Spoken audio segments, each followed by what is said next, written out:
नमस्कार, जय हिंद। भारत तक का पॉडकास्ट रक्षक देख रहे हैं आप और मैं हूं आयुष। आज जब देश फिर से कश्मीर के पहलगाम जैसे इलाकों में आतंकी हमलों की खबरें सुन रहा, तब हमें उन अफसरों की बातें सुननी चाहिए जो वहां के हालात को मैदान से समझते हैं, जिन्होंने गोलियां खाई हैं, चलाई भी हैं और चलवाई भी हैं। आज हमारे साथ हैं मेजर पवन कुमार सर, जो शौर्य चक्र से सम्मानित हैं, 16 जाट रेजिमेंट और 34 राष्ट्रीय राइफल के अफसर हैं, जिन्होंने कश्मीर की जमीन पर आतंक के खिलाफ कई ऑपरेशन लीड किए। सर, आपका स्वागत है। धन्यवाद आयुष, बहुत बहुत धन्यवाद आपका। सर, सबसे पहले हम सवाल आपसे पूछेंगे कि जिस तरह से पहलगाम में हमला हुआ, आतंकियों ने हमला किया, उस पर आपकी क्या राय है? ये आतंकी आए कहां से और इन आतंकियों के पीछे पाकिस्तान का मकसद क्या है? देखिए, ये बड़ा ही एक अनफॉर्चुनेट इंसिडेंट था 22 अप्रैल को जो हुआ। और आए कहाँ से, ये हम सबको पता है कि ये 100% पाकिस्तानी सपोर्टेड हैं। टीआरएफ बोल दो, एलईटी बोल दो, सारे एक ही है।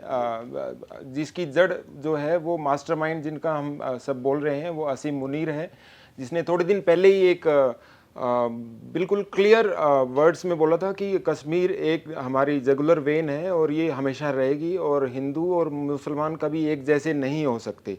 तो जो ये काफ़ी सारे जो डॉट्स थे, अगर हम इन सब को कनेक्ट करें तो और अभी जो एक उनका जो एक टेररिस्ट था मूसा, जो बताते हैं कि एसएसजी में वो था, और तो ये बड़ा ही क्लियर है कि ये पाकिस्तान से ही स्पॉन्सर्ड था, सब कुछ वहीं से ही मैनेज था और वहीं से ये सारे के सारे आए थे। और इनका इरादा जो था वो अभी जम्मू कश्मीर में जो बड़े मतलब फेयर जो इलेक्शंस हमने करवाए थे और जितना टर्नआउट हुआ था वोटर्स का बाकी भारत से सबसे ज़्यादा कंपैरेटिवली, तो इनको एक जो इनका जो रेलेवेंस है पाकिस्तान का, वो एक ही रेलेवेंस है पूरे जियोपॉलिटिक्स में। अगर ये कश्मीर का राग अलापते रहें तो इसके अलावा इनका कोई रेलेवेंस है ही नहीं, ना इनको कोई पूछेगा, ना इनके यहाँ पे कोई मैन्युफैक्चरिंग होती है, ना इनके यहाँ पे और कोई दूसरा काम धंधा होता है। तो इनका तो रेलेवेंस ही खत्म हो जाएगा अगर कश्मीर का नाम ये छोड़ देंगे अपनी बातों में से, अपने जो भाषणों में से। तो जो 22 अप्रैल को पहलगाम वाला इंसिडेंट हुआ, ये बड़ी इनकी सोची समझी साजिश थी, started by Asim Munir himself, the mastermind, the ringleader. तो होता क्या है कि एक तो अपने जो इलेक्शंस हुए थे, बड़े फेयर इलेक्शंस हुए थे, पूरी दुनिया को पता चल गया था, सारे रिपोर्ट्स आने लगे थे दुनिया भर से कि भाई कश्मीर स्टेबल हो गया है और सब कुछ ठीक है। यहाँ पे देखो, इतना बढ़िया इलेक्शन करवाया, एक इलेक्टेड गवर्नमेंट है वहाँ पे, सब कुछ बढ़िया चल रहा है। अभी रिसेंटली हमने देखा होगा वहाँ पे इतने सारे टूरिस्ट जा रहे थे, इतने सारे टूरिस्ट जा रहे थे। और टूरिस्ट भी देखिए, जो टुलिप गार्डन है वो बताते हैं कि रिसेंटली वहाँ पे 8 to 9 लाख टूरिस्ट गए वहाँ पे विजिट करने के लिए टुलिप गार्डन को। तो अगर ऑफ सीजन में 8 to 9 लाख टूरिस्ट वहाँ पे गए हैं, तो अभी तो सीजन आने वाला था जब बाकी पूरे भारत में गर्मी जब शुरुआत होने वाली है, तो उस समय पे इन्होंने एक ऐसा टाइम चूज किया है। बहुत सारी चीज़ें इन्होंने सोच समझ के, everything is managed by Asim Munir himself, ISI themselves. कि देखिए, एक तो टूरिस्ट सीजन इतना अभी स्टार्ट होने वाला था कि यहाँ पे इतने सारे टूरिस्ट आने शुरू होंगे।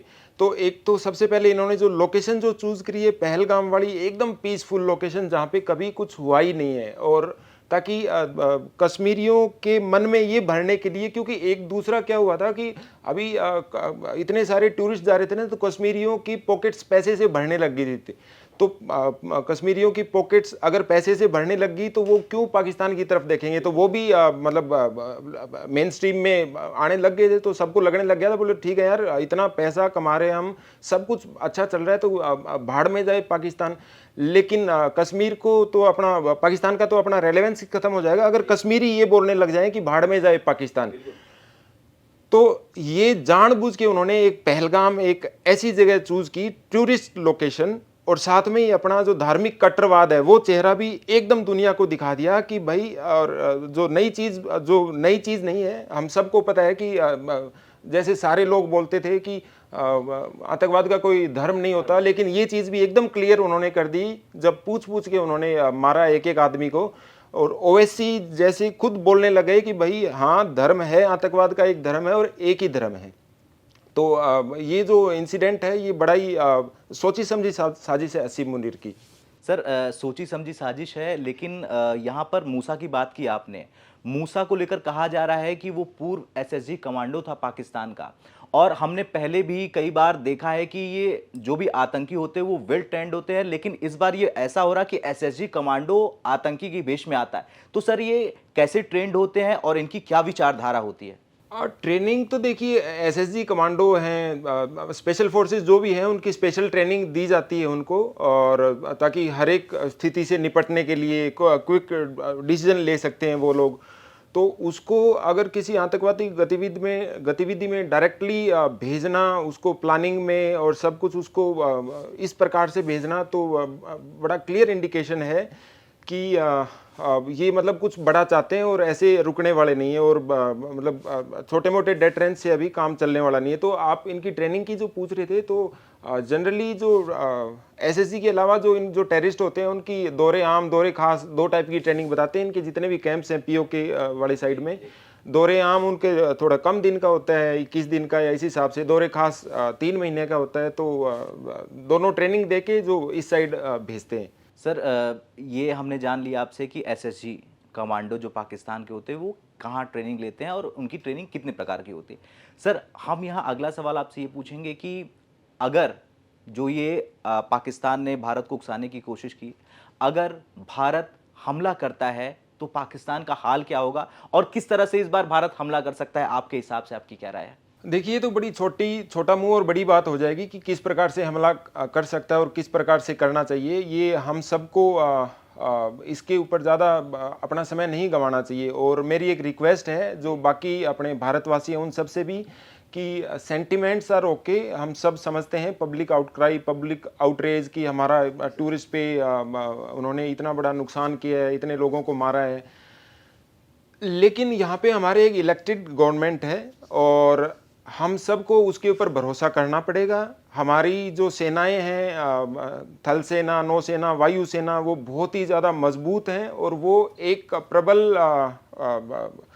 डिसीजन लेने में समर्थ हैं। तो हम सबको उनके ऊपर आंख बंद करके भरोसा करना चाहिए।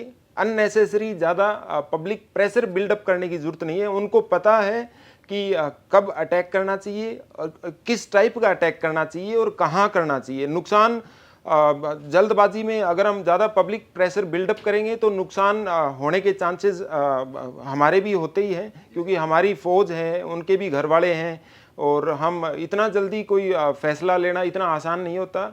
और इस बार जो फैसला होगा, एक चीज़ तय है कि वो फैसला बड़ा होगा, और ऐसा फैसला होगा कि पाकिस्तान आज जो ये 22 अप्रैल वाला जो पहलगाम इंसिडेंट हुआ है, इसके बाद आई थिंक ये आईएसआई का लास्ट कोई टेररिस्ट मिशन होगा। इसके बाद कोई उनकी गतिविधि यहाँ पे नहीं होगी। और सरकार जिस प्रकार से डिप्लोमेटिक प्रेशर उनके ऊपर बना रही है और जिस प्रकार से डिप्लोमेटिक सपोर्ट हमको मिल रहा है, वो काफ़ी अच्छा है इस बार और अप्रत्याशित है। इससे पहले इतना डिप्लोमेटिक सपोर्ट हमको कभी मिला नहीं है। समय एकदम सही है, एकदम सही समय है कोई भी फैसला लेने के लिए। सर आपने कई ऑपरेशंस को लीड किया है, तो क्या सेना की स्ट्रेटजी हो सकती है, किस तरह से हमें आगे देखना चाहिए? एलओसी के क्षेत्रों को, पीर पंजाल का जो इलाका है, कहा जाता है कि अधिकतर आतंकी उधर से ही आते, उसी जंगल से आते, तो सर वो इलाका कैसा है और अभी सेना वहां पर किस तरह उसको कंट्रोल कर रखी है?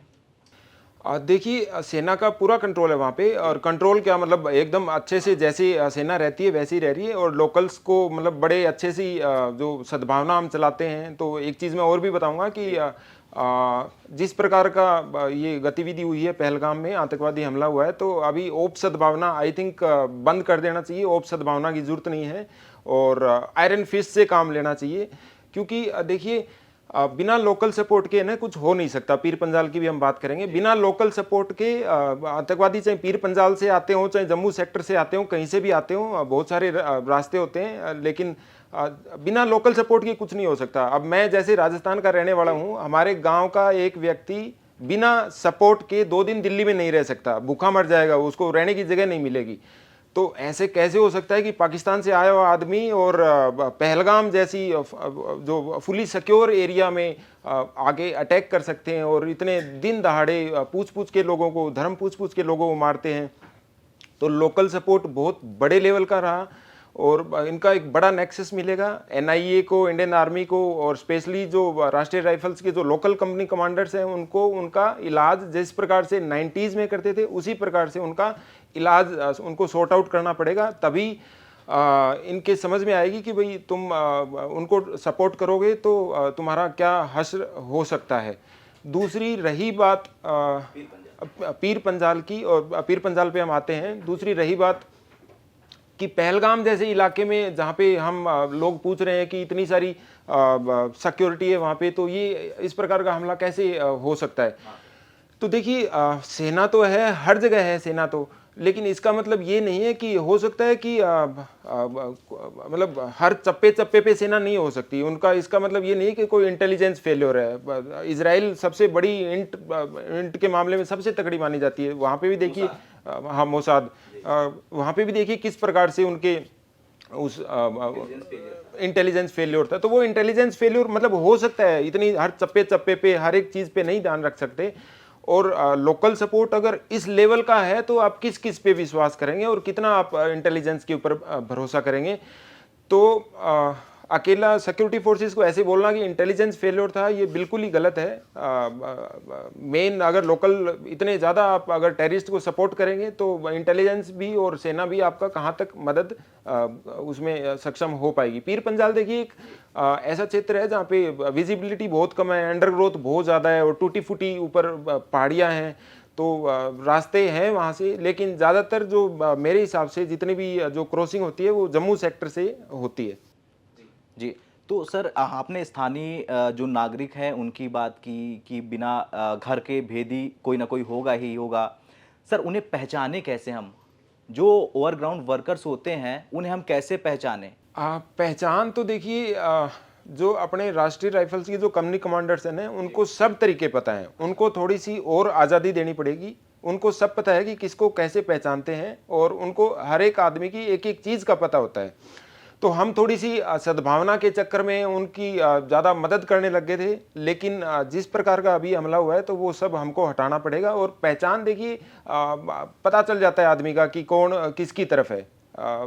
जितने भी वीडियोस आ रहे हैं तो पहले हम बोल रहे थे कि उन्होंने इतनी सारी मदद की, कैजुअल्टीज़ को इवैक्यूएट किया, लेकिन जिस प्रकार से वीडियोस अभी आ रहे हैं उस घटना के, तो क्लियरली पता चल रहा है कि हर एक आदमी, चाहे जिप लाइनर वाला हो, पोनी वाला हो, चाय वाला, मैगी वाला, सारे के सारे कहीं न कहीं मिले हुए थे। बिल्कुल सर, मिले हुए थे। सर अगर हम देखें कि 6 आतंकी आए और उन्होंने नाम पूछा, धर्म पूछा और फिर उन्होंने हमला किया, लेकिन इसमें एक कैच ये होता है कि वो किस रास्ते से आए। मतलब अगर हम बैसरन घाटी की बात करें तो नीचे से ऊपर आना होता है उस पर्यटन स्थल पर, तो वो आतंकी स्थानीय मदद से तो आए ही होंगे, लेकिन वो कैसे ऊपर आए और क्या उन्हें जो चेक पोस्ट है हमारी वहां रोका नहीं गया होगा? देखिए इसका नहीं, इसका मतलब ये नहीं है कि वो उसी दिन आए होंगे। हो सकता है वो 1 महीने पहले, 2 महीने पहले, पता नहीं है। क्योंकि देखिए ऐसी जगह पे जहाँ पे इतना बड़ा जहाँ पे टूरिस्ट का हब है, मेला लगा हुआ है वहाँ पे, तो वहाँ पे ऐसे नहीं है कि एक दिन में आए, उन्होंने रैकी की और देखा कि आज फौज नहीं है और आज हम अटैक कर दें। वो पता नहीं कितने 6 महीने या 2 महीने 4 महीने, हम कुछ नहीं कह सकते वो कितने टाइम पहले आए होंगे। उन्होंने वहाँ पर 1000 बार रैकी की होगी, तो एकदम उनको क्लियर आइडिया था कि आज वहाँ पे कोई नहीं है, उसी दिन अटैक करना। पहले भी वो अटैक करने के लिए क्या पता और भी बार आए होंगे, लेकिन उनको सिक्योरिटी फोर्सेस की प्रेजेंस मिली होगी, लेकिन उस दिन ऐसा हुआ होगा कि वहाँ पे उनको कोई दिखाई नहीं दिया। तो ऐसे नहीं कह सकते कि वो 1-2 दिन पहले की चेक पोस्ट नहीं था या पता नहीं कब आए होंगे वो। जी सर आपने ब्रीफ में जानकारी दी पहलगाम को, हम थोड़ा सा आपके अनुभव को साझा करने चाहेंगे अपने दर्शकों के साथ। सर आपका जाट रेजिमेंट में अनुभव कैसा रहा? आपने जो अनुभव प्राप्त किया सेना के लिए वो कैसा रहा, थोड़ा सा बताएं सर। जी मैं बताता हूँ। तो उससे पहले मेरा एक मैसेज ये भी है कि देखिए पाकिस्तान का ना एक बड़ा ही क्लियर उद्देश्य है कि डिवाइड करना, अपने इंडियंस को, भारतीयों को डिवाइड करना आपस में। तो अभी देखिए अब छुटपुट की जो घटनाएं हो रही हैं पूरे भारत में, कहीं की कश्मीरी को मार रहे हैं, भगा रहे हैं, बच्चों को भगा रहे हैं, तो ये एकदम ही गलत है। तो अगर हम ये सब करेंगे, अगर भारतवासी ये सब करेंगे, तो इसका मतलब जो वो उद्देश्य है असीम मुनीर का, वो उसमें कामयाब हो रहे हैं। तो उसके उद्देश्य में उसके जो उसका एम था उसमें उसको कामयाब नहीं होने देना। कश्मीरी जो है सरकार निपटेगी, फौज निपटेगी, कि जो उनको सपोर्ट करते हैं उनका कैसे इलाज करना है, लेकिन जो कोई आम अगर कश्मीरी है और जो बाहर अपने बाकी राज्यों में अगर रहता है तो वो भारतीय ही है। जितना भारतीय बाकी सब हम हैं उतने ही भारतीय वो भी हैं। तो उनको उनके खिलाफ ऐसी कोई कार्रवाई ना करें, और मतलब ध्यान रखें उनका, वो सोशल मीडिया पे ऐसी कोई चीजें ना डालें, ऐसी शेयर भी ना करें। और ऐसी अगर कोई घटना होती है तो जो लॉ एनफोर्समेंट एजेंसीज हैं उनको तुरंत, जो ऐसी घटना करने वाले हैं उनको तुरंत उनको जी जी सर जी आप जाट रेजिमेंट का पूछ रहे थे। जी जाट रेजिमेंट। तो मैं 16 जाट में कमीशन हुआ था 2009 में। जाट रेजिमेंट देखिए एक सबसे one of the best regiment है। सारी रेजिमेंट बेस्ट होती हैं, लेकिन Jat regiment one of the best, bravest है एकदम। बहुत सारे जितने भी युद्ध हुए हैं सब में दिखाया है। हाँ जी, हाँ जी, हर जगह उन्होंने अपने आप को साबित किया है। और जाट रेजिमेंट ऐसे बताते हैं कि जब हम commissioning on a lighter side, जब कमीशनिंग होती है तो लोग है ना चूज करते हैं, मतलब ऑफिसर्स चूज करते हैं, हमको ऑप्शन देते हैं कि भाई आपके पास 3 ऑप्शंस हैं, जैसे आर्मर्ड, आर्टिलरी, ऐसे चूज करते हैं। तो जैसे अगर मैंने चूज करी इन्फेंट्री, मेरा फर्स्ट ऑप्शन, तो उसमें चूज करनी पड़ती है कि इन्फेंट्री अगर आप चूज कर रहे हैं तो उसमें से 3 ऑप्शंस बताइए।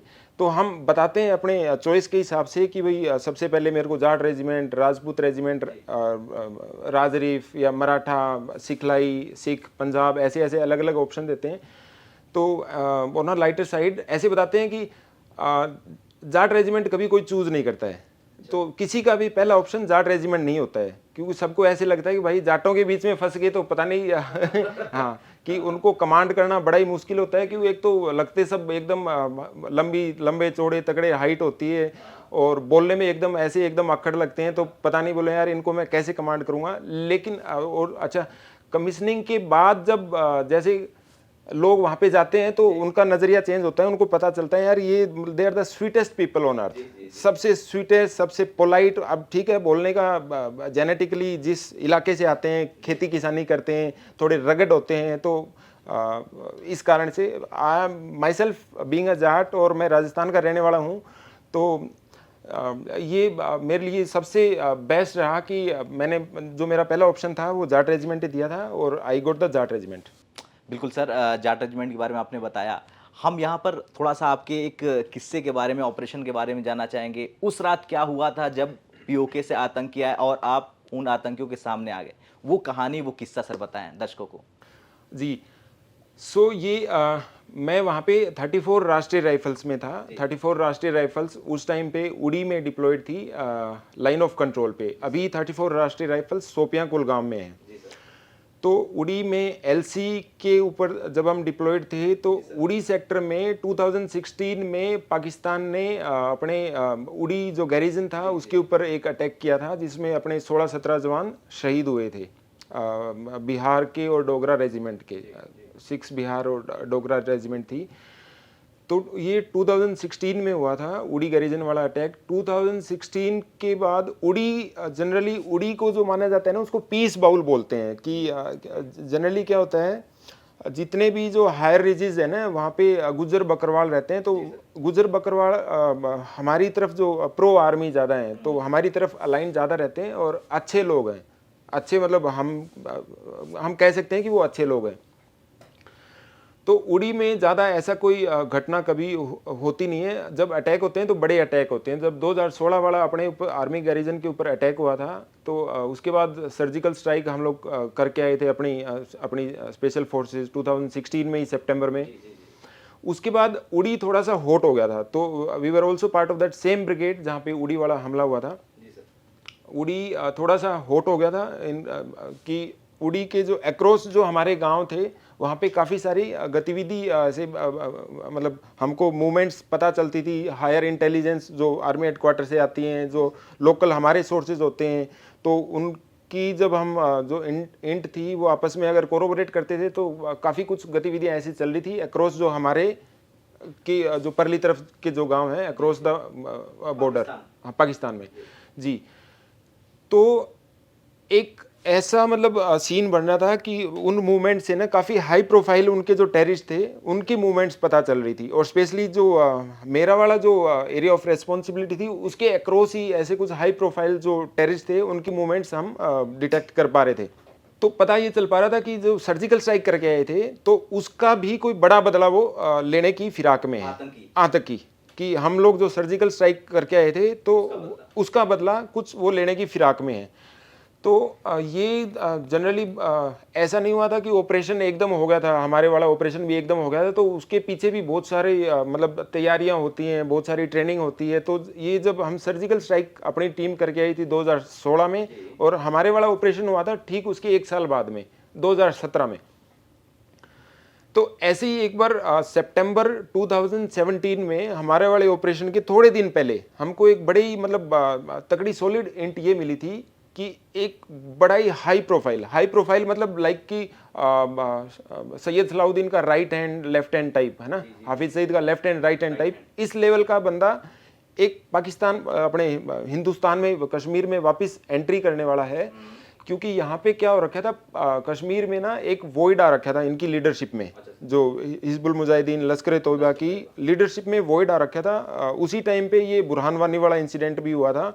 तो यहाँ पे इनके जो ऑपरेशन ऑल आउट चलाया था उस टाइम हम लोगों ने, तो यहाँ पे इनका जो जितने भी सीनियर लीडर्स थे यहाँ पे सबको ठोक दिया था अपनी राष्ट्रीय राइफल्स ने। तो इनका एक ये था, ये चल रहा था कि दोबारा से रिवाइव करना है टेररिज्म को यहाँ पे वैली में। धीरे धीरे ऑपरेशन ऑल आउट के कारण सारे इनके सीनियर लीडर्स को अब मारते जा रहे थे, तो इनका कोई लीडर बचा नहीं था जो उनको बड़े लेवल तक अंजाम दे और बड़े लेवल तक उसको लेके जाए अपने जो भी इनके एजेंडे होते हैं। तो उस वॉइड को पूरा करने के लिए वो जो बड़ा एक जो लेफ्ट हैंड राइट हैंड जैसे मैं बता रहा था उस लेवल का एक आदमी को ये प्लान कर रहे थे कि वापस हम उसको अपने इंडिया भेजेंगे, कश्मीर भेजेंगे, ताकि वो रिवाइव कर सके, दहशतगर्दी फैला सके यहाँ पे दोबारा से डिस्टेबलाइज करने के लिए कश्मीर को। तो हमको मतलब छिटपुट जो ऊपर की नीचे की सोर्सेज से कुछ चीज़ों से पता चल रहा था, वो यही पता चल पा रहा था कि है कोई बड़ा टेररिस्ट है जो आने की फिराक में है। लेकिन उससे क्या होता है कि हमको ये नहीं पता होता कि वो कब आएगा और कहाँ से आएगा, कब आएगा और कहाँ से आएगा। तो बड़ी अनसर्टेनिटी होती है। तो ऐसे नहीं होता कि एक दिन का ऑपरेशन हम गए, हमको पता चल गया और हो गया, एनकाउंटर हो गया, ऐसा नहीं होता। तो पूरे 6 महीने 1 साल तक हम लोग मतलब हर एक जगह इतने 100% अलर्ट, मतलब कॉम्प्लेसेंट तो वहाँ पे वैसे भी नहीं रह सकते, लेकिन और भी ज़्यादा हम लोग अलर्ट थे कि इतना बड़ा अगर इस साइड में आ रहा है, और ज़्यादा चांसेस हम जो मेरा एरिया ऑफ रेस्पॉन्सिबिलिटी थी वहाँ पे इसलिए सोच पा रहे थे क्योंकि जितने भी उसकी मूवमेंट जो पिछले 6 महीने में थी वो अक्रॉस जो मेरा एरिया था उसी के अक्रॉस उसकी मूवमेंट हो रखी थी ज़्यादातर। तो ऐसे ही हम हर जगह मतलब जो मेन जो रास्ते होते हैं उनके इन्फिल्ट्रेशन रूट्स होते हैं उनको कवर करते थे, दिन रात एम्बुश जाते थे, 3 दिन का 2 दिन का जाते थे, बैठते थे, बारिश तूफान बर्फबारी जो भी होती थी। तो ऐसे ही सितंबर में ये 26 सितंबर 2017 की बात है, उससे पहले भी हम 2-3 दिन के लिए बाहर गए हुए थे। ऑपरेशन चल रहा था ये पूरा? हाँ जी, ये मतलब ऐसा कंफर्म नहीं था कि है कुछ वहाँ पे, लेकिन हमारी तैयारी पूरी थी। लेकिन उस दिन क्या हुआ था कि ऊपर से जो रिपोर्ट आई थी हमारे पास और जो नीचे वाले सोर्सेज और जो लोकल्स की मूवमेंट उनके हाव भाव से हम लोगों को पता चल जाता है। तो हम लोगों को लग रहा था कि भाई यहाँ से कुछ ना कुछ अभी बड़ा होने वाला है। तो हमारी टीम और अच्छे से तैयार होके हम लोग जो मोस्ट प्रोबेबल रूट्स है उस पर देखिए, रूट्स होते हैं, इन्फिल्ट्रेशन रूट्स होते हैं, तो जनरली क्या होते हैं, जो कंपनी कमांडर होते हैं, लीडर बोल लीजिए आप, तो वो जो सबसे जो रास्ता है ना जहाँ से ज़्यादा चांसेस आने के, वहाँ पे अपने आप को खुद रखता है ताकि डिसीजन ले सके, क्विक डिसीजन ले सके। तो इसी प्रकार से 26 सितंबर 2017 में रात को हम लोग वहाँ पे बैठे हुए थे 1-2 दिन से पहले ही। तो रात को अराउंड 3 बजे के आसपास रात को 3 हाँ जी, हाँ जी। तो जनरली क्या होता है, जितने भी ये टेररिस्ट इन्फिल्ट्रेट करते हैं, तो जब खराब मौसम होता है, क्योंकि आजकल सब इसका ज़माना है, टेक्नोलॉजी का ज़माना है, तो वो सब भी देखते हैं कि मतलब अंधेरी रात, सबसे अंधेरी रात, खराब मौसम, ये सब इसका वो पहले पूरा चेक करके आते हैं। ऐसे ही मतलब आंख बंद करके नहीं आते, पूरा चेक करके आते हैं, क्योंकि पता है ना, और टाइम भी ऐसा ही चूज करते हैं कि जिस टाइम अगर सोल्जर अगर रात को 8-9 बजे अगर ड्यूटी पे बैठा है, तो सवेरे 3-4 बजे तक थोड़ा सा ढीला हो ही जाता है, हिलते हिलते कितनी देर बैठा रहेगा, है ना। तो और अंधेरी रात, बारिश भी हो रही है, तो इसी प्रकार का वो टाइम चूज करके आते हैं, और ख़राब रास्ते चूज करके आते हैं। सबसे जो ख़राब रास्ते होते हैं वही चूज करके आते हैं। तो लेकिन हमारी भी जो ट्रेनिंग होती है, इंडियन आर्मी जो हमको ट्रेनिंग देती है, वो इसी प्रकार की ट्रेनिंग देती है कि जो सबसे जो वर्स्ट जो सिचुएशन है, उसको हम सबसे पहले देखते हैं कि भाई सबसे जो कठिन काम है उसको हम सबसे पहले वही करते हैं। तो अराउंड 3 o'clock हमको जो हमारे भी जो नाइट विजन वगैरह होते हैं, उनसे कुछ पता चला, ऊपर जो हमारी ऑब्जर्वेशन पोस्ट होती है, वहाँ से पता चला कि भाई कुछ मूवमेंट है यहाँ पे। तो जब ऐसा कुछ पता चला, तो हमारी टीम और अलर्ट हो गई।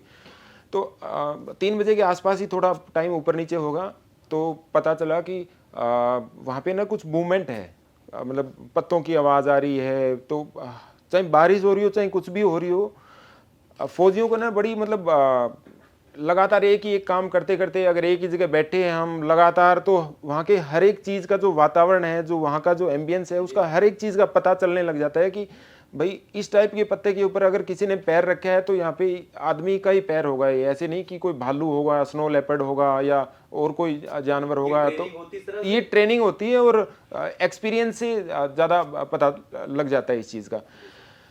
तो हमको भी वैसे ही मतलब थोड़ा सा आभास हुआ कि यार ये वाली जो आवाज़ थी, जो खटकी या जो भी पटकी जो भी आवाज़ थी, ये सामान्य आवाज़ नहीं थी, जो रोज़मर्रा जो हम बैठते हैं यहाँ पे आके, ये नॉर्मल एक आवाज़ नहीं थी। तो ये कुछ अलग है, और इनपुट हमारे पास ऑलरेडी थे ही थे कि कुछ ना कुछ यहाँ पे बड़ा मूवमेंट होने वाला है।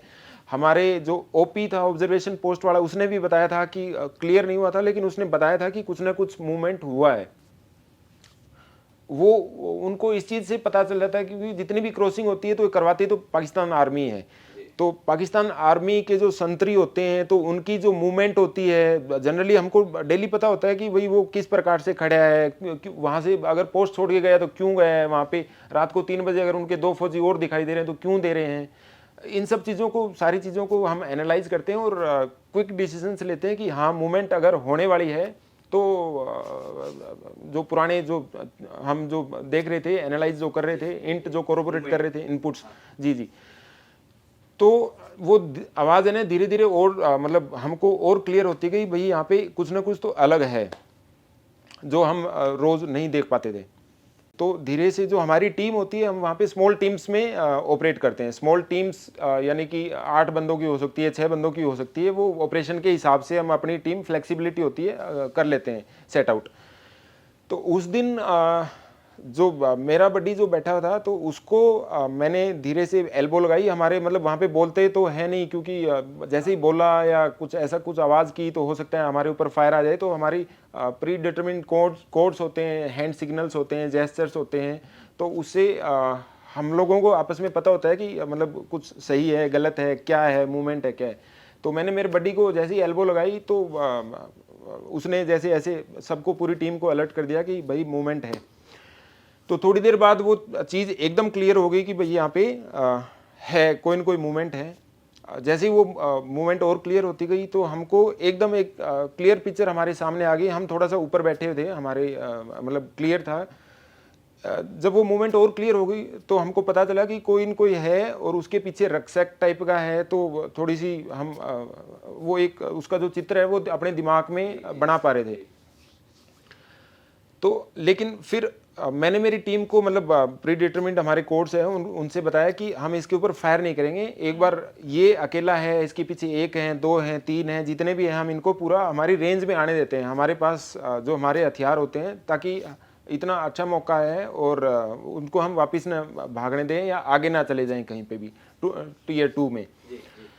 तो जैसे ही हमारी वो रेंज में आया, तो हम लोगों ने उसके ऊपर फायर स्टार्ट कर दिया इमीडिएटली। मतलब मेरा बड्डी, तो हम मतलब 2-3 जने हम सेट होते हैं कि सारे एक साथ फायर करने की जरूरत नहीं है। जो रेंज में जिसके है सामने वो हम, हाँ जी हाँ जी, तो हमने उसके ऊपर फायर स्टार्ट कर दिया। जैसे ही फायर स्टार्ट किया तो फिर पता है काफ़ी लंबी देर तक फायर, एक बार फायर स्टार्ट हो जाता है तो काफ़ी लंबी देर तक फायर किया था हम लोगों ने। तो हमारी तरफ से क्या हुआ था कि अंधेरा था, बारिश सी भी हो रही थी थोड़ी थोड़ी, तो हमारी तरफ से एक चीज़ क्लियर हो गई कि यार एकदम रेंज में था बंदा और हम लोगों ने उसको मार लिया है। और वो उसने क्या किया था कि वो अपना जो रक्षक है ना, वो रक्षक उसने वहीं पटक दिया। अब हम, हाँ जी, वो रक्षक उतार के वहीं उसने पटक दिया। तो हम लोगों को यही क्लियर हो रखा था कि वो जो पड़ी हुई वो डेड बॉडी है ना। हाँ जी हाँ जी। तो लेकिन थोड़ी देर बाद में जब हमने फायर रोक दिया, थोड़ी देर बाद में दूसरी साइड से हमारे ऊपर फायर आया सामने से, और बड़ा भयंकर तेज फायर आया हमारी टीम के ऊपर। हाँ जी। तो तब हमको क्लियर हुआ, मतलब दिमाग में उस टाइम पे बड़े क्वेश्चंस होते हैं कि यार एक बंदा को हमने यहाँ पे मार दिया, तो हो सकता है कि ये टीम में एक ना हो, दो हो, तीन हो, चार हो, तो मतलब बहुत सारे सवाल होते हैं। एक जगह से फायर आया, फिर उसने थोड़ी देर मतलब जगह अपनी पोजीशन चेंज करके दूसरी जगह से फायर किया, तीसरी जगह से फायर किया। तो मेरे दिमाग में एक चीज़ तो क्लियर हो गई कि यार ये मतलब नॉर्मल टेररिस्ट नहीं है। एक चीज़ तो जो हमारे पास जो ऑलरेडी इनपुट्स थे वो यही थे कि कोई बड़ा मूवमेंट है। तो एक चीज़ क्लियर होगी कि यार नॉर्मल टेररिस्ट क्या होते हैं कि हमको पता चल जाता है कि यार मतलब पैनिक मोड में तो वो आएगा ही आएगा, कि ये बड़ा ही मतलब ट्रेंड है और कोई मतलब डिसीजन ले पा रहा है, और हमारे इतने फायर के बीच में से निकल के भाग गया, एक जगह से फायर कर रहा है, दूसरी जगह से फायर कर रहा है, तीसरी जगह से फायर कर रहा है, और फायर करते ही जा रहा था, करते ही जा रहा था। तो उस टाइम पे एक डिसीजन लेना बड़ा ही ज़रूरी था। और हम क्या है, उसके ऊपर हम फायर तो कर रहे थे, मेरी पूरी टीम उसके ऊपर फायर कर रही थी। हमारे को डर एक रहता है कि हमारी कैजुअलिटी ना हो जाए, कि हमारी जो टीम है वो सुरक्षित, सबसे सक्सेसफुल ऑपरेशन वही रहता है। हम अपनी जितनी टीम में अगर 6 बंदे, 8, 10, 12 बंदे जितने भी गए हैं वो सारे के सारे अपने ऑपरेटिंग बेस में वापस सकुशल आ जाएं, तो उससे अच्छा ऑपरेशन कोई नहीं होता। हाँ जी हाँ जी। टेररिस्ट तो अगर हमसे आज बच गया तो कल दूसरा कोई कंपनी कमांडर उसको ठोक ही लेगा, वो कहाँ जाएगा। अगर एक बार अपनी जद में आ गया तो उसको हम लेफ्ट राइट इन्फॉर्म कर देंगे, तो उसको हम पकड़ लेंगे। तो सबसे सक्सेसफुल, हम सबसे पहली चीज़ इसी का ध्यान रखते हैं, सबसे पहली चीज़ का, कि अपनी टीम एकदम सकुशल रहे। तो सबसे पहले मैंने स्टॉक लिया मेरी टीम का कि सारे सही हैं, उनको आड़ में बिठाया। तो हम फायर कर रहे थे उसके ऊपर बीच बीच में, लेकिन हम उसके ऊपर कारगर फायर नहीं कर पा रहे थे। कारगर फायर नहीं, तो एम्यूनिशन भी हमारा बर्बाद हो रहा था। तो ज़्यादा लंबे समय तक अब ये भी नहीं पता कि बंदे एक हैं, दो हैं, कहाँ कहाँ से फायर आ रहे हैं। तो उस टाइम पे एक डिसीजन, मतलब वो तो फ्रैक्शन ऑफ, हाँ, स्प्लिट सेकंड में ही, फ्रैक्शन ऑफ टाइम में ही लेना पड़ता है वो डिसीजन। वो डिसीजन मैंने लिया कि भाई इतना ज़्यादा लंबा हम इस ऑपरेशन को नहीं खींचेंगे। जितना लंबा ऑपरेशन खींचता है उतने ज़्यादा कैजुअलिटी के चांसेस बढ़ते जाते हैं। तो मैंने ये डिसाइड किया कि भाई मैं, क्योंकि वो बाहर नहीं, हमको पता नहीं चल पा रहा था वो कहाँ से फायर कर रहा है, तो मैंने ये डिसाइड किया कि भाई मेरी टीम वहीं रहेगी और मैं वहाँ से निकल के और उसके पीछे की तरफ जाऊँगा। तो मैं मेरी जगह छोड़ के, और ताकि उसको पता भी नहीं चले, बीच बीच में मेरी टीम फायर भी कर रही थी उसके ऊपर। तो वहाँ से निकल के मैं, क्योंकि जो इलाका था वो मेरा इलाका था, और जो कंपनी कमांडर्स होते हैं उनको खुद का इलाका, आंख बंद करके भी एक एक पत्थर, पहाड़, बोल्डर, कहाँ एक एक पैर रखना है, उनको हर एक चीज़ का पता होता है। तो मैं वहाँ से निकल के गया और उसके पीछे की तरफ जाके, ठीक उसके पीछे की तरफ जाके, और उसको सरप्राइज़ किया। उसके ऊपर एक ग्रेनेड निकाल के फेंका। तब वो भी एकदम सरप्राइज हो गया कि ये तो सारे सामने बैठे थे, अब ये पीछे से कौन आ गया। तो जैसे ही उसके ऊपर ग्रेनेड मैंने फेंका तो उसको बाहर निकल के आना पड़ा, और फिर हमारे आमने सामने के एनकाउंटर में हमने उसको ढेर कर दिया वहीं पे ही। बाद में हमको पता चला कि वो जो बंदा था, वो जो जैसी इनपुट्स थी हायर हेडक्वार्टर्स की और हमारे जो लोकल सोर्सेज की, वो बहुत ही कोई तकड़ा बंदा था, और वो रिवाइव करने के लिए आ रहा था यहाँ पे। और मतलब बड़ा ही ट्रेंडिंग रहा था ये ऑपरेशन 2-3 दिन तक सोशल मीडिया में। और ऐसे बताते हैं कि आप लोगों ने न्यूज़ वगैरह में दिया था कि एक रीढ़ टूट गई थी उसके एनकाउंटर के बाद ना, आतंकवाद की, हाँ जी हाँ जी, आतंकवाद की एक रीढ़ टूट गई थी कश्मीर घाटी में। तो बड़ा ही सफल ऑपरेशन हुआ था। बाद में जितने भी कोर कमांडर ये सब आए थे तो इन्होंने बताया था कि ये जो बंदा था इसको वो 25-30 साल से ढूंढ रहे थे। वो मतलब कब से यहाँ पे उसने 50 पुलिस वालों को यहाँ पे कई बार वो इन्फिल्ट्रेट कर रखा था, कई बार पाकिस्तान वापस जा रखा था, मतलब 8-10 बार ऐसा हो रखा था, वो कभी पकड़ में नहीं आया था। वो कभी पकड़ में इसलिए नहीं आया था कि वो कभी कोई टेक्नोलॉजी, कोई फ़ोन, कभी कुछ यूज़ नहीं करता था और हमेशा अकेला ही चलता था, हमेशा अकेला चलता था, किसी के ऊपर भरोसा नहीं करता था। वो आईडी का स्पेशलिस्ट था। कश्मीर घाटी में जितने भी ये मोबाइल टावर के ऊपर जितने भी अटैक हुए थे, वो सारे के सारे उसी ने ही प्लान किए थे। वो मास्टरमाइंड था उसका। और मतलब काफ़ी बड़ा एक बड़ा आतंकी चेहरा था था। ये। जी, जी, जी, जी। सर आपने वो किस्सा बताया कि किस तरह से वो शौर्य जो आज पूरा देश देख रहा है आपकी वजह से उस आतंकी को मारकर। सर मैं जानना चाहता हूं कि और हमारे दर्शक भी जानना चाहते हैं कि जब हम किसी आतंकी को मारते हैं तो आतंकी की लाश के साथ क्या होता है? उसको क्या हम सीमा के बाहर फेंकते हैं या फिर क्या होता है? वो मूवमेंट क्या होता है? अच्छा, तो इसका तो बड़ा ही मतलब प्रोटोकॉल है कि जैसे ही आतंकवादियों को हम लोग मार लेते हैं तो उसके बाद जो लोकल लॉ एनफोर्समेंट जो पुलिस है उसको हम हाँ जी, हाँ जी, पूरी अपनी लिखा-पढ़ी के साथ हम उसको सौंप देते हैं। और वो जो लोकल जो उनके जो रिचुअल्स होते हैं, जो भी उनके रिचुअल्स हैं उसके हिसाब से उनका जो मौलवी आता है और उसको दफना देते हैं वहाँ पे। अच्छा सर। सर आपने बात की टावर्स की, तो क्या आईएसआई पाकिस्तान और पाकिस्तान के जो पालतू आतंकी हैं उनको ये पता है कि कश्मीर आगे बढ़ रहा है? कश्मीर का हर मुसलमान जो है आज वो पढ़ाई शिक्षा के क्षेत्र में आगे जा चुका है। भारत में हिंदू मुसलमान कराने की जो ये कोशिश कर रहा है पाकिस्तान, और पर्यटन जिस तरह से अभी भी पहलगाम के बाद भी पर्यटन लगातार बढ़ता चला जा रहा है, वहां पर हर कश्मीरी खुश है, ये चीज क्यों रास नहीं आती है और क्यों पाकिस्तान को ये करना होता है? क्या पाकिस्तान को अपने देश की नीतियों पर, अपने देश की शिक्षा, अपने देश पे क्यों नहीं विश्वास? वो कश्मीर भारत के पीछे क्यों पड़ा रहता है हमेशा? तो नहीं, अगर वो कश्मीर का नाम नहीं लेगा तो वो खुद तो ठन-ठन गोपाल हो जाएगा। मतलब उसके पास है ही नहीं और कुछ बोलने के लिए वो करेगा क्या? उसका बलूचिस्तान में बुरा हाल देख लो, इकोनॉमिकली इतना डिस्टेबलाइज हो रखा है, खाने को रोटी नहीं है, पीने को अभी पानी रोक दिया तो पीने को उनके पास पानी भी नहीं है। तो मतलब कश्मीर का नाम लेने के अलावा उनका कोई रेलेवेंस ही नहीं है जियोपॉलिटिक्स में, वर्ल्ड स्टेज पे। तो क्या बोलेगा वो यूएन में जाके कल को? मतलब क्या ह्यूमन राइट्स के इतने ज़्यादा वायलेशन हो रखे हैं। और आधे से ज़्यादा तो अगर पाकिस्तान में कुछ होता तो आधे से ज़्यादा तो अभी 2-4 दिन में पता चल रहा है कि यहाँ पे भारत में आगे रह रहे हैं सारे पाकिस्तानी।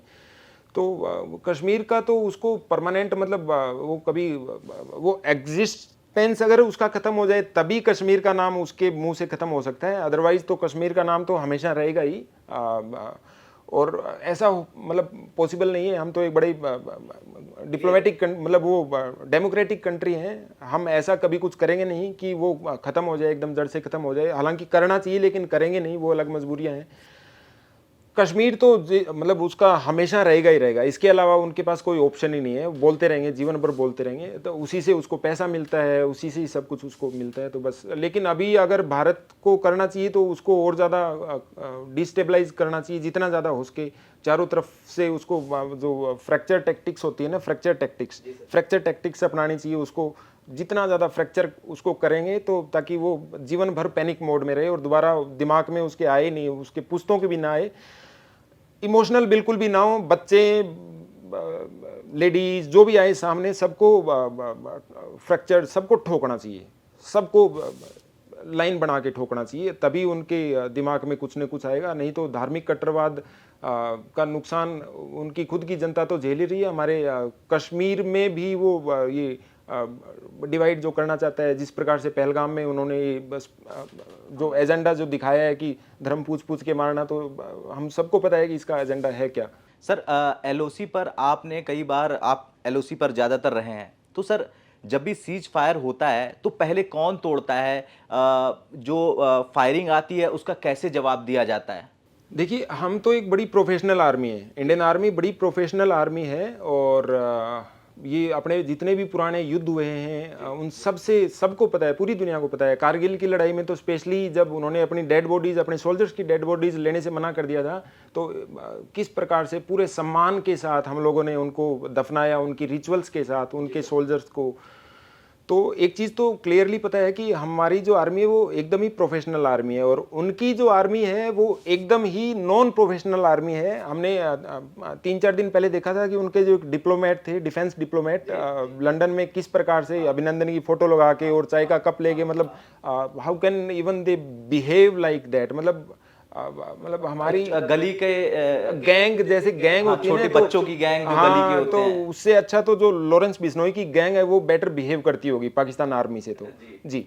सर एलओसी की बात बताइए आपने पाकिस्तान आर्मी की। हाँ, तो एलओसी की आप जो ये पूछ रहे थे कि पहले फायर कौन करता पहले है, फायर, हाँ जी हाँ जी, तो मैं यही बता रहा था कि देखो वो इतनी अनप्रोफेशनल आर्मी है, नॉन प्रोफेशनल आर्मी है, तो हम कभी पहले फायर नहीं करते हैं, उकसाते पहले वो हैं। लेकिन अभी एक चीज पक्की है कि अगर वो एक गोली फायर कर देते हैं तो हम इंश्योर करते हैं कि वो 3-4 दिन तक शांत बैठ जाएं और अपने बंकर से बाहर ना निकल सके, बंकर के अंदर ही जो उनको टट्टी पेशाब जो भी करना है वो बंकर के अंदर ही करें और सड़ते रहें वहीं पे ही। सर अभी एक खबर आ रही है बीच में कि जिस तरीके से ये हमला हुआ पहलगाम पर, भारतीयों पर जो हुआ, सर अभी कहा जा रहा है कि आतंकियों को पाकिस्तानी आर्मी ने अपने बंकरों में छुपा रखा है।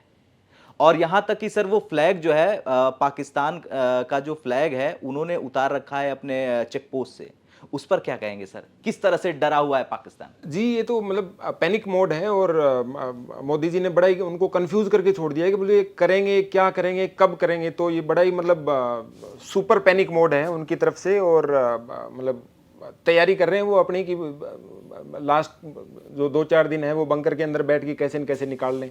और इससे क्लियर इंडिकेशन है कि वो एकदम ही मतलब डरे हुए हैं और लड़ाई लड़ने की तो वैसे भी वो समर्थ है ही नहीं इंडियन आर्मी के साथ, न उनके पास जिगरा है, कुछ भी नहीं है। मतलब 2-4 अगर चाइनीज इक्विपमेंट उनके पास हैं तो कितने दिन चलेंगे वो चाइनीज इक्विपमेंट्स की, कितनी लाइफ होती है हम सबको पता है। सर पीओके का जो एरिया है, पीओके में जब हम जाते हैं, पीओके को देखते हैं, तो वहाँ पर जो कैंप्स चलाता है पाकिस्तान की आर्मी या फिर आईएसआई, तो वो कैंप्स कैसे होते हैं और वहाँ पर किस तरह की ट्रेनिंग दी जाती है इनको? और क्या एक सवाल आपको यहाँ मैं पूछना चाहूँगा सर कि जो ये पाकिस्तान की आर्मी है, क्या ये आतंकियों की आर्मी है? जिस तरह से आपने बताया कि इनको पता नहीं कि कैसे खड़ा होना है, कैसे गोलियां चलानी है, क्या ये फुल तरह से ये आतंकियों की आर्मी है? जी, पाकिस्तान आर्मी तो मतलब देखिए धार्मिक कट्टरवाद की बेसिस पे ही बनी हुई आर्मी है और 100% आतंकवादियों की आर्मी है। आप जो इनके कैंप्स पूछ रहे हैं पीओके में और बाकी जगह में जितने भी कैंप्स हैं वो प्रॉपरली ऑर्गेनाइज्ड कैंप्स होते हैं। ऐसे नहीं कि सिर्फ आतंकवादी है वहाँ पे,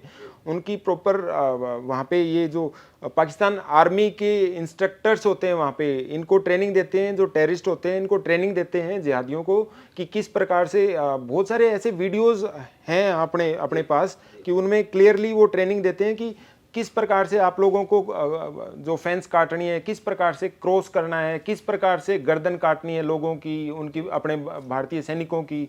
तो एक एक चीज़ की इनको ट्रेनिंग दी जाती है। AK-47 आईडी कैसे बनाते हैं, AK-47 कैसे चलाते कैसे हैं, और किस प्रकार से मतलब आगे जाके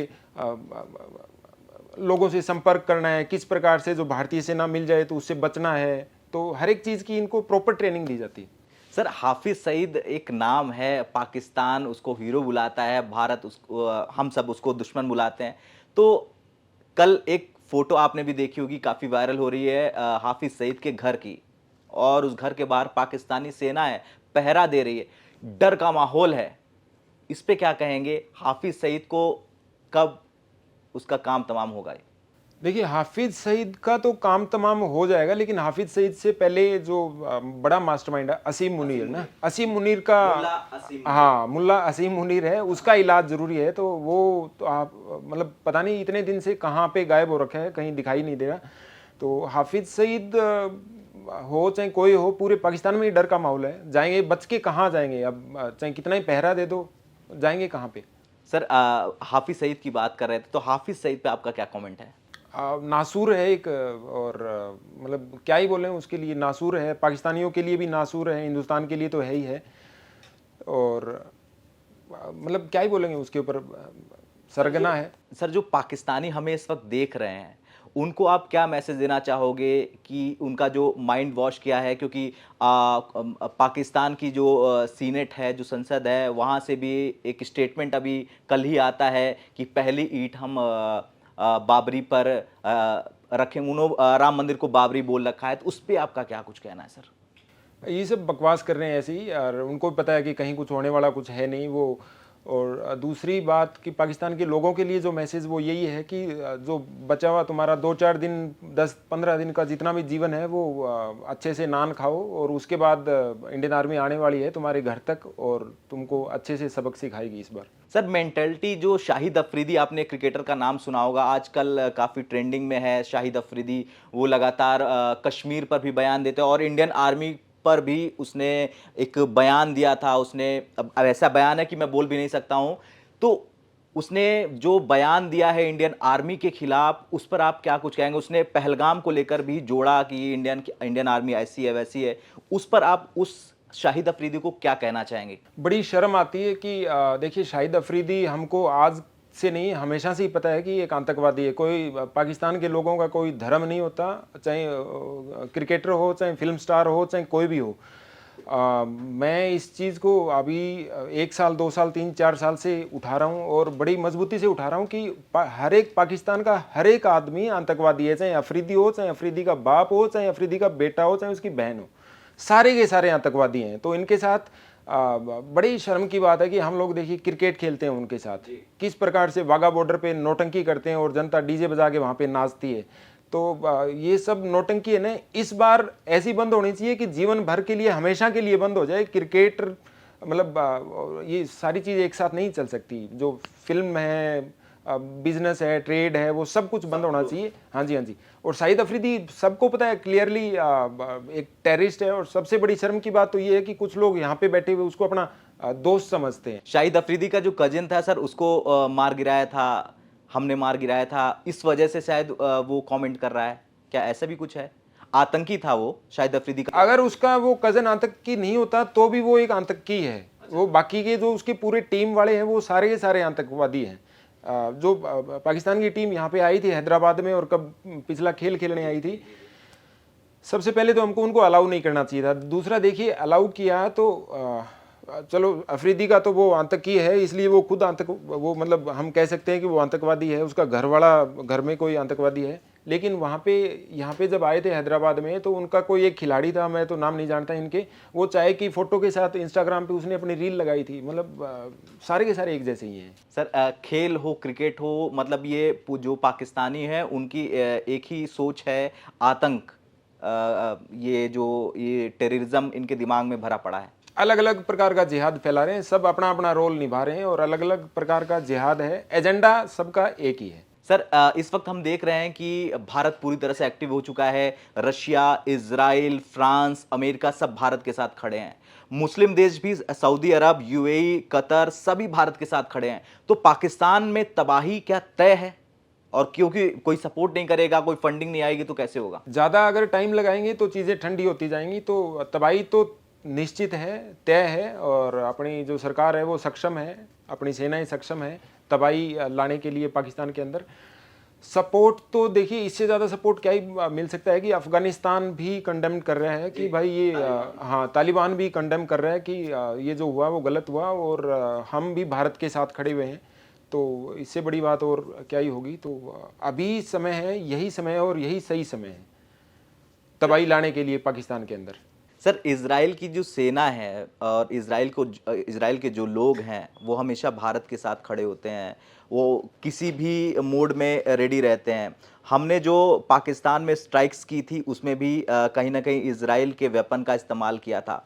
तो इजराइल को लेकर इंडियन आर्मी की क्या विचारधारा है, इजराइल के लोगों को लेकर? देखिए अच्छा दोस्त है हमारा। और बाकी तो देखिए डिप्लोमेटिक रिलेशन देखें तो हमारे सबसे बेस्ट है इजराइल के साथ।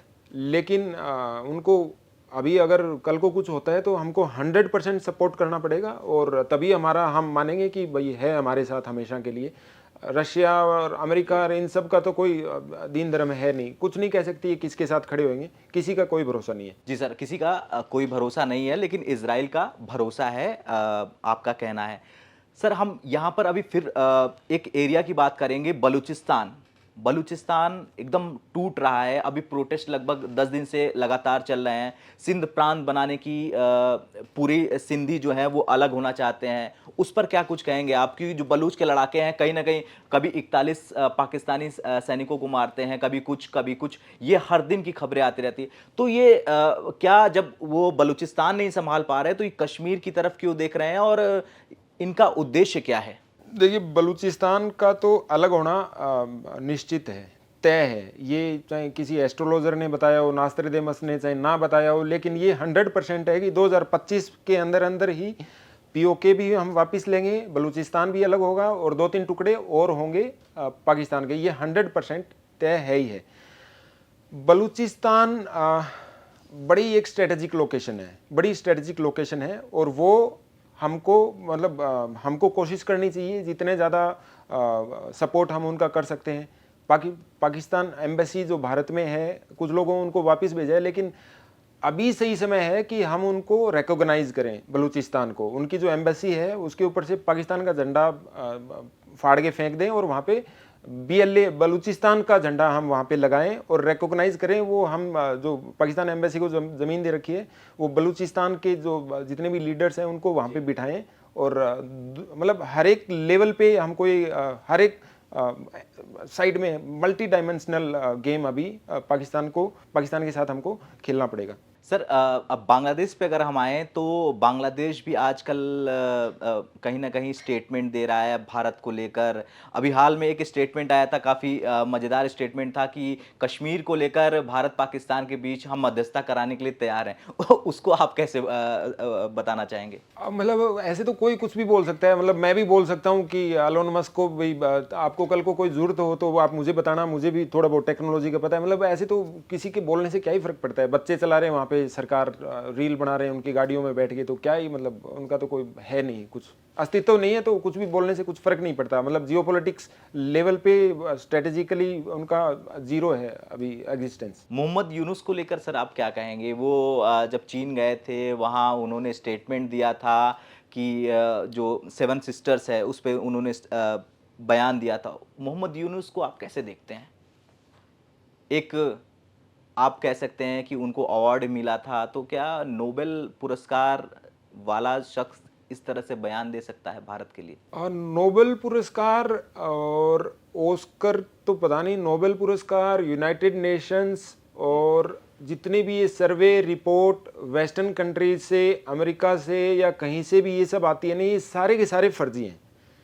यूनाइटेड नेशंस खुद फर्जी ऑर्गेनाइजेशन है एक। मतलब आज समय है हमारे पास, हमारे इनोसेंट टूरिस्ट को उन्होंने ठोका है धर्म पूछ पूछ के। आज भी मतलब यूनाइटेड नेशंस हमारे साथ अगर नहीं खड़ा होता है, कल को हम अगर पाकिस्तान के ऊपर अटैक करते हैं, तो हम सोच सकते हैं वहाँ पे कितना ज़्यादा फर्जीवाड़ा है। मैं my self have served in United Nations for 1 year in democratic Republic of Congo. तो वो जो यूएन पीस कीपिंग मिशन में, तो पूरा का पूरा उनका जो सिस्टम है ना, वो एकदम फर्जी है। वहाँ से चाहे नोबेल पुरस्कार ये सब तो यूएस वाले, ये वेस्टर्न कंट्रीज वाले सिर्फ अपने इंटरेस्ट के लिए हर एक जगह एक एक आदमी को चुन चुन के देते हैं, सारे के सारे। चाहे पुलित्जर पुरस्कार हो, मैग्सेसे पुरस्कार हो, कोई सा भी हो, सारे के सारे एक एक आदमी को चुन चुन के देते हैं कि अपने प्यादे रखते हैं हर जगह। तो बांग्लादेश एक बड़ी स्ट्रेटेजिक लोकेशन है।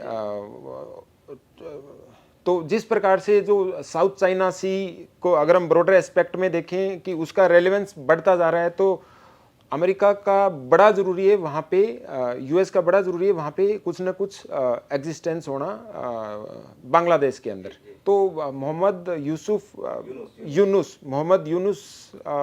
मतलब खुद तो कुछ है ही नहीं, और मतलब जैसे उसको बोलेंगे वैसे ही वो करेगा, वैसे ही बयान देगा। 1971 का जो जंग था वो क्या वो भूल गया कि भारत की वजह से, भारतीय सेना की वजह से आपको आज़ादी मिली? हाँ, अगर उसको याद होता तो मतलब ऐसे करता ही क्यों, वो ऐसे बयान ही क्यों देता? वो तो पूरे सारे के सारे भूल रखे उन्होंने।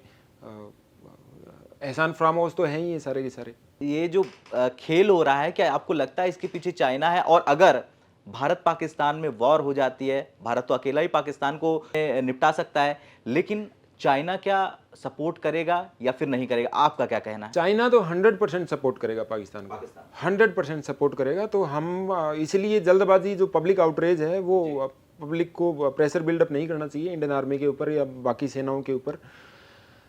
चाइना सपोर्ट करेगा ही करेगा। अगर हम पाकिस्तान के ऊपर हम कोई भी आक्रमण करते हैं, हमारी एक्सरसाइज आक्रमण जो चल रही है, अगर उसको हम ओप आक्रमण में तब्दील कर देते हैं तो 100% चाइना सपोर्ट करेगा। क्योंकि जो साउथ एशिया, हमको नहीं बोलना चाहिए, जो यहाँ पे साउथ एशिया में जो भी हाँ जी, हाँ जी, तो इंडिया अभी भी जैसे इतने लार्जेस्ट बड़ी इकोनॉमी, ये सब सुपर पावर बन के आ रहा है, तो अगर कल को हम वहाँ पे जाते हैं पाकिस्तान में और सब कुछ अपने हिसाब से करते हैं, चाइना कुछ भी नहीं बोलता है, तो फिर तो मतलब उनको, चाइना को कोई पूछेगा ही नहीं। हर जगह भारत का दबदबा रहेगा और ऐसा वो चाहते नहीं है कि उनके पड़ोस में ही एक शक्तिशाली नेबर हो।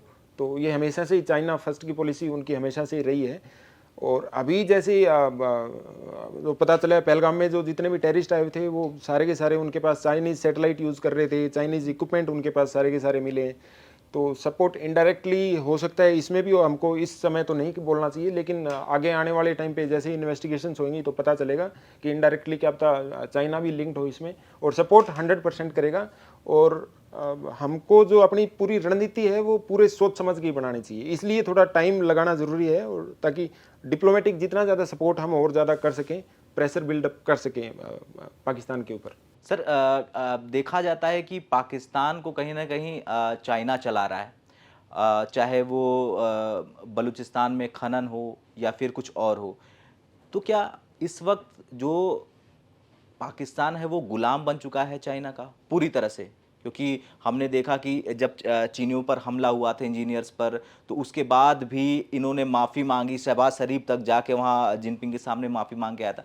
तो क्या ये पूरी गुलामी निभा रहा है पाकिस्तान? हाँ, पाकिस्तान के मतलब लोन इतना ज़्यादा ले रखे हैं इन्होंने, खुद का तो कुछ है ही नहीं। अभी चाइना के भरोसे ही चल रहे हैं, सारे इक्विपमेंट चाइना से आ रहे हैं, और सब कुछ, सारी मिनरल्स जितने भी हैं बलूचिस्तान में, रेयर अर्थ जितनी भी हैं, तो वो सारे के सारी चाइना के सपोर्ट से निकाल रहे हैं, और थोड़ा बहुत इनको दे जाते हैं, बाकी वो सारे के सारे अपना ले जाते हैं। चाइना के अलावा अभी पाकिस्तान के पास कुछ है नहीं। जो यूएस वगैरह है वो भी अभी पता है कि अभी जिस प्रकार से ट्रंप का, हालांकि भरोसा तो कुछ नहीं है, ट्रंप तो मतलब बावड़ा आदमी है, हाँ, लेकिन फिर भी जिस प्रकार से जो उसने अपने भाषण, जितने भी स्टेटमेंट्स दिए हैं ये पहलगाम वाले इंसिडेंट के बाद में, तो थोड़ा सा तो क्लियर है कि वो उसकी तरफ इस बार नहीं बोलेगा शायद। हम अमेरिका की बात कर रहे थे, अचानक से ट्रंप वो भारत के साथ आ गए हैं, और जो पिछला युद्ध हुआ था उसमें हमने देखा था कि अमेरिका खड़ा था।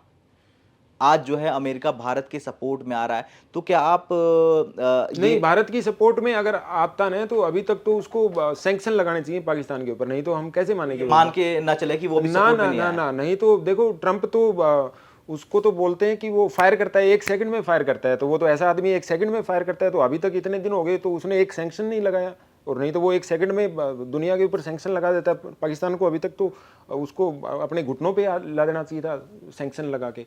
तो हम नहीं कह सकते कि अमेरिका किसकी साइड में खड़ा होगा, वो हमेशा अपने खुद का ही सोचते हैं। मतलब अमेरिका कुल मिलाकर अभी भी जो खुद का उनका जो बेस्ट होगा आगे का 50 साल 100 साल का, जहाँ पे अमेरिका को अपना फायदा लगेगा वहाँ पे जाके खड़ा हो जाएगा। कुछ नहीं कह सकते, चाहे हम 1000 चक्कर काट के आ जाएं उनके पास, लेकिन कुछ नहीं कह सकते कि वो किसके साथ खड़ा होगा। अमेरिका तो कैसे भरोसा करें। आखिरी में एक सवाल मैं आपसे पूछना चाहूंगा कि जिस दिन इंडियन आर्मी या इंडिया हमला करता है पाकिस्तान पर, उस दिन किस तरीके से पाकिस्तान का हाल होगा? तो मतलब एक झलक आप बता दें कि किस तरीके से पाकिस्तान की ऐसी तैसी होने वाली है। तो देखिए, जिस प्रकार से अपनी फौज वहाँ पे, जैसे ही फौज को आदेश मिलेगा कि बोलो जाओ भाई, तुम करो, तुम्हारी कार्रवाई शुरू करो, उनको जो भी डी डे बताएंगे या जो भी मिशन टारगेट जो देंगे, तो अपनी सेनाएं देखो, कोई मराठा है, कोई गोरखा है, कोई जाट रेजिमेंट वाला है, तो ऐसे इतने तगड़े तगड़े जिगरे वाले जब उनके सैनिकों के सामने आएंगे ना, तो पेंट में पेशाब करने लगेंगे सारे के सारे। सबसे पहले उनके सैनिक, आधे उनके जो मिनिस्टर हैं असीम मुनीर, जो सारे के सारे तो अभी बता रहे हैं कि भाग गए, सारे के सारे लापता हो रखे हैं। बाकी जनता तो होना ही क्या है, जनता तो वैसी ही मरी हुई है, उनके पास खाने पीने का कुछ है नहीं, तो वैसी ही मरी हुई है। लेकिन सबसे मज़ेदार यही रहेगा देखने का, जो उनके बंकरों में जो सैनिक छुपे हुए हैं, उनको बाहर निकाल के किस प्रकार से इंडियन आर्मी उनको ध्वस्त करेगी, तो ये बड़ा ही लाजवाब रहने वाला है देखने के लिए। धन्यवाद सर, आप आए, आपने हमें समय दिया, बहुत बहुत शुक्रिया सर।